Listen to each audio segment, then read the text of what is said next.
Hi friends, welcome to my channel TNY blogs. ఈరోజు మన recipe వచ్చి కషాయం అండి. కషాయంకి కావాల్సిన పదార్థాలు వచ్చి సొంటి, చెక్క, మొగ్గ, మిరియాలు, కొన్ని తులసి ఆకులు, కొన్ని ధనియాలు, తగినంత బెల్లం, ఇంకా కొన్ని నీళ్లు. ఇప్పుడు వీటన్నిటిని కచ్చపచ్చగా దంచుకొని ఒక బౌల్లోకి తీసుకోండి. ఇక్కడ నేనైతే కచ్చపచ్చగా దంచుకొని ఒక బౌల్లోకి తీసుకున్నానండి.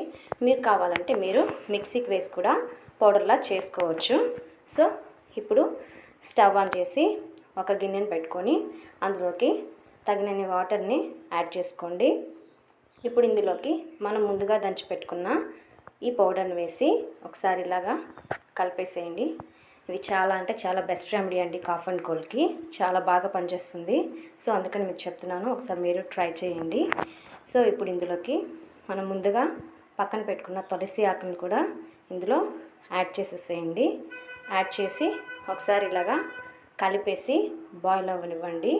అలాగే ఇది బాయిల్ అయ్యాక మనం పక్కన పెట్టుకున్న బెల్లాన్ని కూడా ఇందులోకి యాడ్ చేసుకోండి. చూడండి ఎంత చక్కగా బాయిల్ అయిపోయిందో. సో ఇదైతే పర్ఫెక్ట్గా బాయిల్ అయిపోయింది. ఇప్పుడు ఒక స్ట్రైనర్ తీసుకొని స్ట్రైన్ చేసుకొని గ్లాస్లోకి తీసుకుందాం. చూసారా, చక్కటి కషాయం రెడీ అయిపోయిందండి. చాలా మంచి రెమెడీ, ట్రై చేయండి. చాలా బాగా బెస్ట్ రిజల్ట్ ఉంటుంది.